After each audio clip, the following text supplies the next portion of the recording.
తెలంగాణ రాష్ట్రంలో ఒక రాక్షస పాలన నడుస్తుంది, రాబందుల పాలన నడుస్తుంది అని చెబుతూ మరి ఈరోజు ప్రజలను కాపాడాల్సిన ముఖ్యమంత్రి, వ్యవస్థను కాపాడాల్సిన ముఖ్యమంత్రి, ప్రజలకు నిరంతరం రక్షణ కల్పించి రాజ్యాంగ హక్కులను కాపాడాల్సిన హోంమంత్రి, ఇవి రెండు ఒకటే వ్యక్తి చేతిలో 83 కేసులు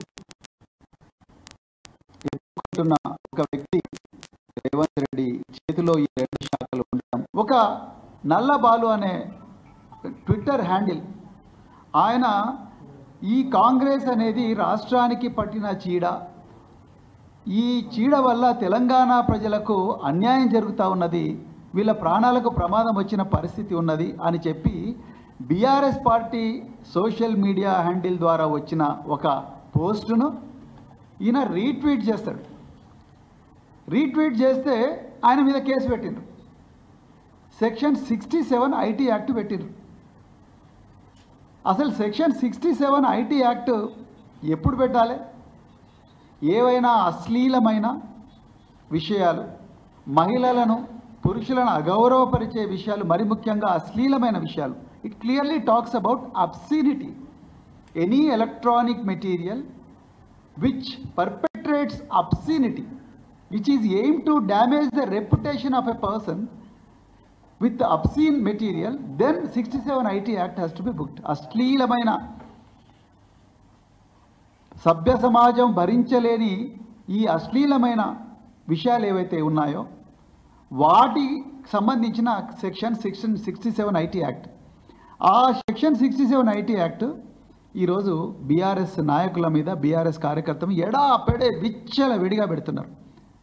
ఈరోజు వీళ్ళ పిచ్చి ఎంత దాకా పోయిందంటే, తెలంగాణ ప్రజలు జాగ్రత్తగా గమనించాలి.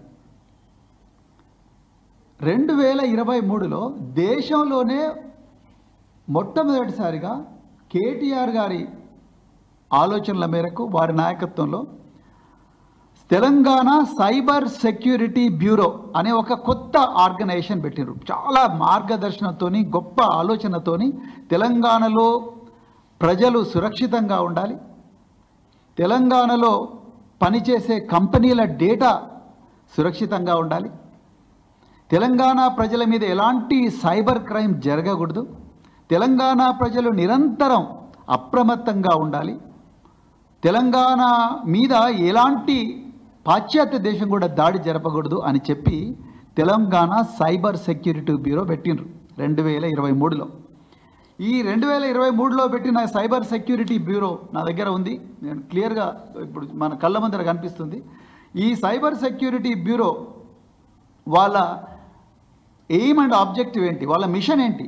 ఒక్కటే, ఈ తెలంగాణలో పబ్లిక్ కానీ, పబ్లిక్ ఇన్స్టిట్యూషన్స్ కానీ సైబర్ థ్రెట్స్ నుంచి కాపాడాలి. రేపు నార్త్ కొరియా నుంచో, లేకపోతే చైనా నుంచో, లేకపోతే పాకిస్తాన్ నుంచో, లేకపోతే ఇంకెక్కడో ఆఫ్రికా నుంచో మన రాష్ట్రంలో ఉండే ఐటీ కంపెనీల మీద కానీ, మన గవర్నమెంట్ మీద కానీ, national informatics centre digital infrastructure పక్కనే కూతవేటు దూరంలో ఉండే పోలీస్ కమాండ్ అండ్ కంట్రోల్ సెంటర్లోనే ఉంటుంది సైబర్ సెక్యూరిటీ బ్యూరో.